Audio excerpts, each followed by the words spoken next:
सत्संग जी, प्रेम से कहना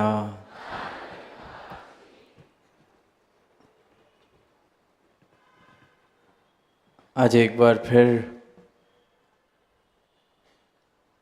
संतों महापुरुषों के भाव वचन श्रवण करने का ये शुभ अवसर सबको मिल रहा है।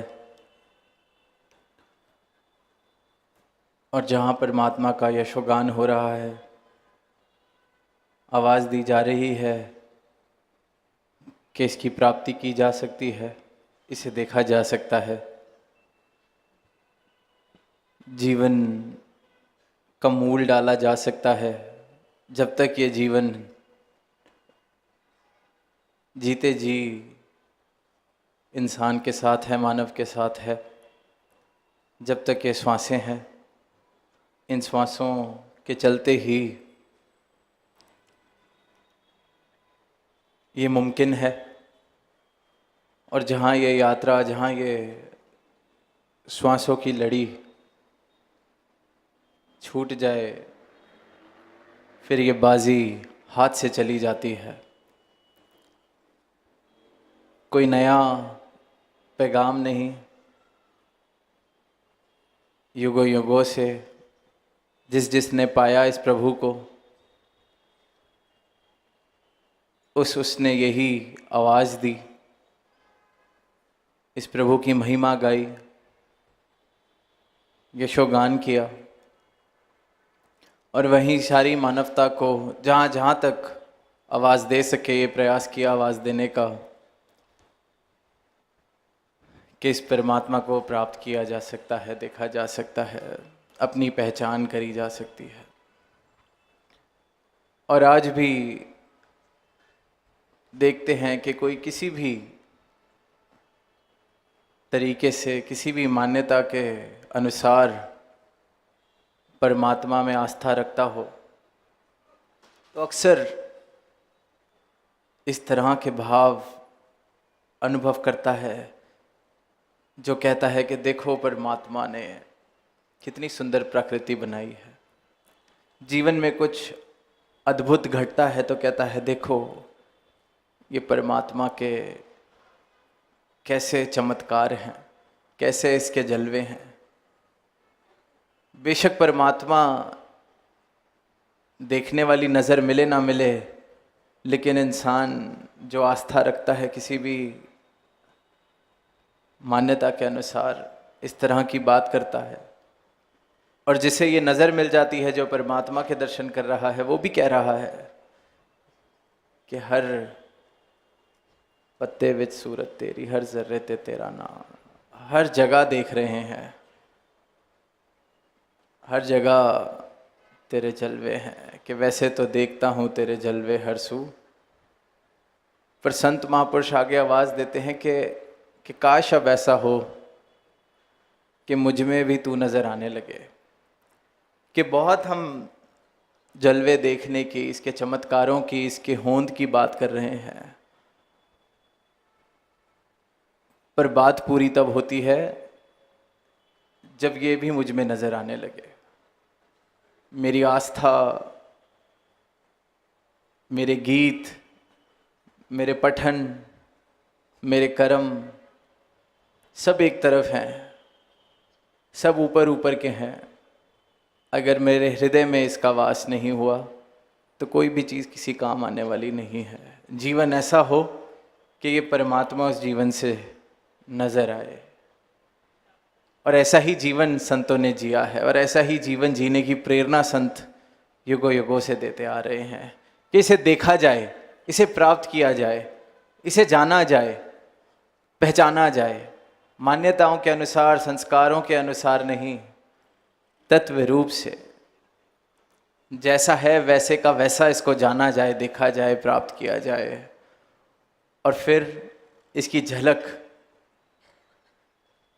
इस जीवन में तो ही बात पूरी है। देख लिया, जान लिया, पर जीवन उस अनुसार जिया नहीं जा रहा। रोशनी को देख लिया, पहचान लिया, फिर वापस जाके अंधेरे कमरे में जीवन जीना शुरू कर दिया। तो जीवन रोशन होना ज़रूरी है, तभी वो प्रमाण बनता है कि इस जीवन में रोशनी है। सिर्फ शब्दों से रोशनी नहीं फैलाई जा सकती, जीवन रोशन होना ज़रूरी है, लाजमी है। अभी जिस मैदान में हम हैं, वैसे ही अनेक मैदानों में इस पूरे देश में पिछले कुछ दिनों में हमने रामलीला हर वर्ष देखते हैं कि किस प्रकार वो रची जाती है, ऑर्गेनाइज की जाती है। उसमें राम राज्य की भी बात सुनते हैं और यही बात कही जाती है कि राम राज्य स्थापित किया जाए, किया जा सकता है। तो वो जो राम राज्य का आधार है, उसकी स्थापना अगर होनी है तो इस राम का राज समझे बिना, इस राम की रमज समझे बिना वो राम राज्य स्थापित नहीं हो सकता है। राम को अपने जीवन में जीना है, राम को अपने जीवन में लाना है, बसाना है, तो इसके राज को भी समझना पड़ेगा, तो ही ये राम राज्य मेरे जीवन में स्थापित होता चला जाएगा। हर बार अभी दिवाली का जिक्र सुना, हर साल हम बात सुनते हैं कि अंधकार के ऊपर प्रकाश की जीत, अच्छाई के ऊपर बुराई की जीत।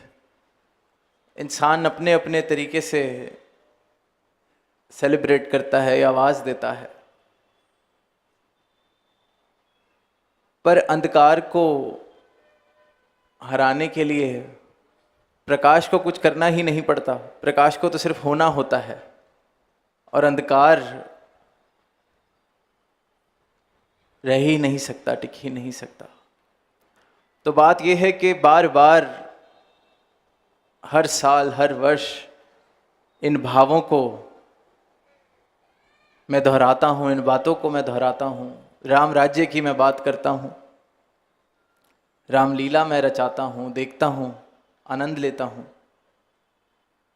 पर इस राम की रमज को अगर समझ लिया तो ही जीवन का मूल है, तो ही जीवन मुकम्मल होता है। और यही आवाज़ संत जन देते आ रहे हैं कि जो जीवन मिला है इसकी कदर कर ली जाए और इसकी कदर डाल ली जाए। जिस काम के लिए, जिस कार्य के लिए ये मिला है, उस कार्य को पूरा कर लिया जाए, मुक्त अवस्था प्राप्त कर ली जाए। आज वो महापुरुषों ने भाव रखा कि वो 1 रुपये का एक बिस्किट, उसकी संभाल के लिए मैं इतना चेतन हूँ कि चाय में कुछ देर ज़्यादा डूब जाए तो बिस्किट टूट जाता है, चाय में ही गिर जाता है। उस 1 रुपये के एक बिस्किट के लिए मैं इतना चेतन हूँ, पर इस श्वासों के लिए, इस जीवन के लिए मेरी चेतनता, इसकी कदर मैं नहीं डाल पाता। तो मन में भाव ये आ रहे थे कि क्योंकि उस बिस्किट के लिए मैंने 1 रुपये की कीमत चुकाई है, चाहे साधारण सी ही कीमत है, पर चुकाई है, तो मैं कदर कर रहा हूँ। इस जीवन को प्राप्त करने के लिए मैंने कोई कीमत नहीं चुकाई है, ये तो वैसे ही मिला है, परमात्मा ने दे दिया। मैंने कौन सा एप्लीकेशन लगाई थी, मैंने कौन सी कीमत चुकाई है, मैंने कौन सा पेपर पास किया है, मैंने कौन सा एंट्रेंस एग्ज़ाम क्लियर किया है इस जीवन की प्राप्ति के लिए। ये मुझे मिल गया, सहज में दे दिया गया, झोली में डाल दिया गया। और जब ये भाव आते हैं तो 2 ही तरह की अवस्था बन सकती है। एक तो कदर खत्म, जो अधिकतर दुनिया में देख रहे हैं, क्योंकि ऐसे ही मिल गया। जीवन में भी कुछ ऐसे ही मिल जाता है तो अक्सर इंसान को उसकी कदर नहीं रहती। मिल गया, तभी बड़े आजकल जब देखते हैं कि जो आज से कुछ वर्ष पहले सुविधाएं थीं वो कितनी दुर्लभ थीं, तो जो बड़े बुजुर्ग हैं वो बड़ी कीमत समझाते हैं कि हमने बड़ी मेहनत करी है तो ये मिला है, बहुत मुश्किल से मिला है, इतने इतने घंटे काम किए तो ये मुमकिन हो पाया है। पर जिस बच्चे को शुरुआती वहाँ से मिली, उन प्राप्तियों से हुई, तो शायद वो उस तरह से उस बात की कदर नहीं कर पाता। स्वाभाविक है, स्वाभाविक है। और इसी प्रकार अधिकतर मानवता भी इस जीवन की कदर नहीं कर पा रही, क्योंकि मैंने क्या दिया है, मुझे तो मिल गया। उस चाय के बिस्किट के लिए फिर 1 रुपया खर्चा था, कोई कीमत चुकाई थी। जीवन, अनमोल जीवन, जिसके लिए कहा गया है कि बड़े भाग से मिला है, दुर्लभ है। अगर लाइन में खड़ा हुआ होता, दरवाजे खटखटाए होते, भीख मांगी होती, शायद कदर होती, शायद। ऐसे ही मिल गया, सहज में ही मिल गया, तो कदर कहाँ से आनी है। तो एक तो ये अवस्था हो सकती है जो अधिकतर अवस्था देखने को मिलती है, और दूसरी अवस्था शुक्राने वाली। दूसरी अवस्था कि जब ये जीवन मिला ही प्रसाद रूप में है, आशीर्वाद रूप में है, दया रूप में है, तो इसका शिकवा करके, इसके बारे में शिकवा करके देने वाले की तौहीन कर दी जाए। जो दाता है उसके आगे इस जीवन का तो शुक्राना मैंने नहीं किया, फिर इस जीवन में जो कमियां हैं, ये जीवन में अब मेरे मुताबिक जो नहीं है, उसका मैं शिकवा करूं। ये संतों वाली अवस्था। और संत जब इस दातार को, इस देने वाले को, इस जीवन देने वाले को जान लेते हैं, प्राप्त कर लेते हैं, तो मूल डल जाता है। तो बात समझ आ जाती है कि वाह, ये बिना मांगे सर्वोत्तम योनि, बिना मांगे इतने भागों से मिलने वाला जीवन मुझे मिल गया। तो देने वाले से अब शिकवा किस बात का। अब देने वाले से तो यही अरदास बनती है कि ये जिस कार्य के लिए दिया है वो कार्य मैं कर सकूं, जिस तरह से जीने के लिए दिया है उस प्रकार मैं जी सकूं, इसको सजा सकूं, सुनहरा बना सकूं। और वहीं फिर एक बात और भाव जो ध्यान में आ रहा है कि जो मिला ही मुझे सहज में है, जो दिया ही मुझे इस मालिक ने है, तो इससे अगर मुक्ति भी देनी है तो यही दे सकता है। वो भी मुझे दया रूप में ही मिल सकती है। जिसको कमा के मैंने पाया नहीं, इसको मैं मुक्त भी खुद कैसे हो सकता हूं कि मुझ में वो क्षमता ही नहीं है। देने वाले की कृपा है। और जो जो ये राज जानते रहते हैं, ये रमज समझते रहते हैं, उनके जीवन में फिर ये राम राज्य स्थापित होता रहता है। वो फिर इस मुक्ति दाता, क्योंकि जो जीवन दाता है वही मुक्ति दाता है। तभी मोक्ष मूलम गुरु कृपा जो हम बात सुनते हैं, गुरु प्रसाद जो कहा जाता है, कि मेरी क्या हैसियत है जो मैं अपने भरोसे कह दूं कि मैं इस आवागमन से मुक्त हो जाऊंगा, इस जीवन से मुक्ति प्राप्त कर लूंगा। जो चीज़ इतनी सोचों के और समझों के परे है मेरे। एक घर मैंने बनाया हो, उसे मैं तोड़ सकता हूं क्योंकि बनाया था, तो तोड़ने की क्षमता भी मेरे पास है। कोई नौकरी मैंने कमाई हो, कहीं पहुंचा हूं, उसे छोड़ मैं सकता हूं, मैंने खुद ली थी।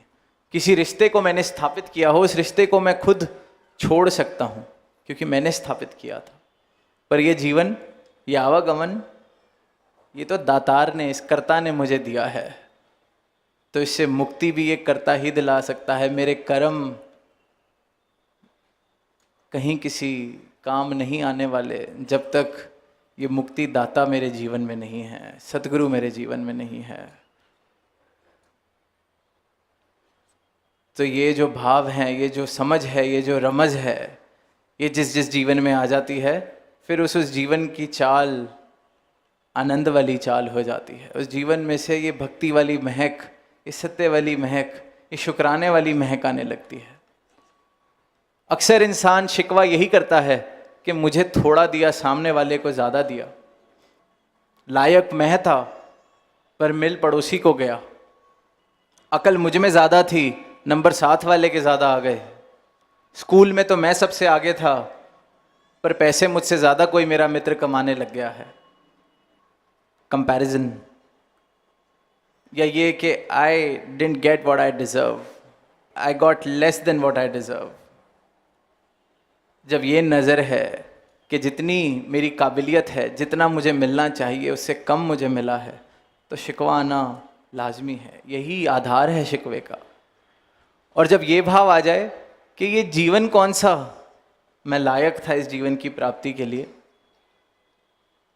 ये कौन सा मैंने मांगा था, ये कौन सा मैंने कमाया था, इतना सुंदर जीवन मिला है, और उसके बाद इसे सुंदर बनाने और सजाने की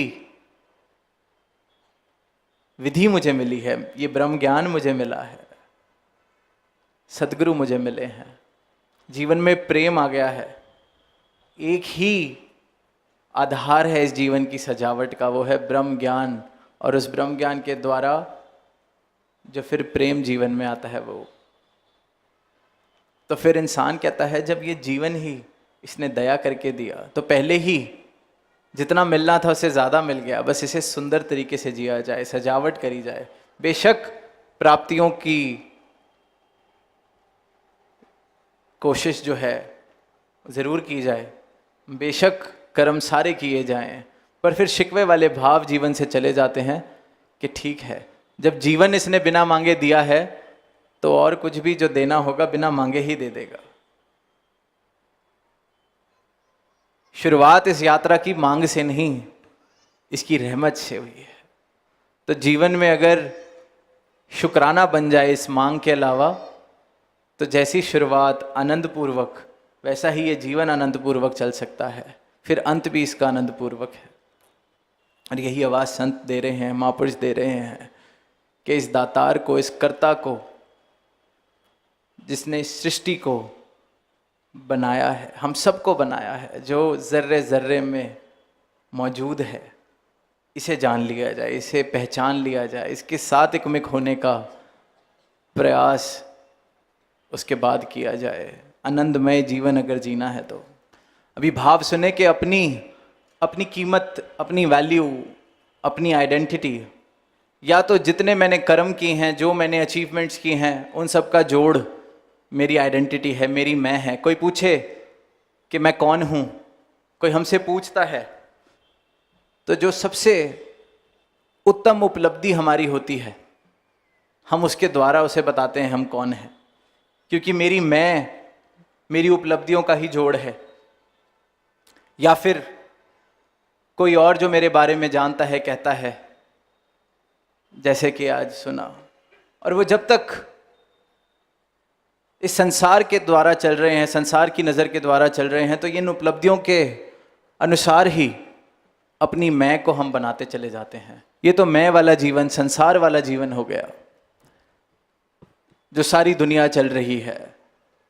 और संत कह रहे हैं मैं कौन हूँ, इस बात का जवाब जान लिया जाए। और जवाब इंसान कह रहा है मैं तो, मुझे पता है कौन हूँ। जो करोड़पति बन गया वो कहता है मैं करोड़पति हूँ, जो डॉक्टर बन गया वो कहता है मैं डॉक्टर हूँ, जो नेता बन गया है वो नेता है, जो एमएलए बना है वो एमएलए है, जो एमपी बना है वो एमपी है। मेरी सबसे उत्तम उपलब्धि, मेरा इंट्रोडक्शन बनती चली जाती है,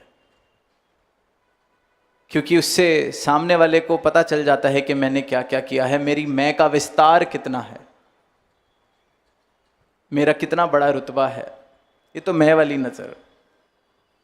और वहीं फिर इंसान खुद कुछ भी बन जाए, पर जब तक सामने वाला सर झुका के बात नहीं करता, जब तक सामने वाला नहीं कहता, तब तक मज़ा नहीं आता। तो फिर खुद अपनी उपलब्धियां भी करता चला जाता है, और ये प्रयास भी करता चला जाता है कि जो आसपास आए, जो मेरे आसपास हो, तो जैसा मैं अपने बारे में सोचता हूँ कि मुझसे बड़ा दानी नहीं, मुझसे बड़ा सेवादार नहीं, मुझसे बड़ा ज्ञानी नहीं, तो मेरे इर्द गिर्द भी जो है, मेरे परिवार वाले, मेरे मित्र, मेरे आसपास घूमने वाले, वो भी इस बात को एक्सेप्ट करें, मान लें कि हाँ आपसे बड़ा कोई ज्ञानी नहीं।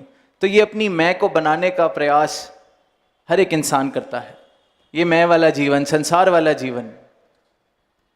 और वहीं जब ब्रह्म ज्ञान सद्गुरु के चरणों से मिल जाता है, इसकी प्राप्ति हो जाती है, तो ब्रह्म ज्ञानी की अवस्था कुछ इस प्रकार हो जाती है कि वो देख लेता है कि मैं तो रहा ही कहाँ, तू ही तू है। इस दातार के दर्शन हो गए जो सब में मौजूद है, मुझ में मौजूद है, जिसने मुझे जीवन दिया है, जो मेरा जीवन चला रहा है, मेरी हस्ती ही क्या है? सिर्फ यही ये है। तो फिर वो द्वैत से एकत्व वाला जीवन आता है, क्योंकि इस एक की लखता हो जाती है। और फिर अवस्था ये नहीं कि अपने कृत्यों का जोड़, अपने कर्मों का जोड़, जो टोटलिटी ऑफ माई डीड्स है, वो मेरा इंट्रोडक्शन नहीं रहता। लोग मेरे बारे में क्या सोच रहे हैं, ये मेरा इंट्रोडक्शन नहीं रहता। मैं कौन हूं, जब सही मायनों में ये बात समझ आ जाती है कि मैं हूं कौन, अंश किसका हूं, और अगर कुछ है तो सिर्फ और सिर्फ ये एक सत्ता है, तो फिर अपनी अवस्था ऐसे ब्रह्मज्ञानी संत की अवस्था हो जाती है कि फिर वो पंक्तियां कहता है कि तेरे हुंदिया सुंदिया महबूबा, तेरा मुजरिम हाजे मैं होवा।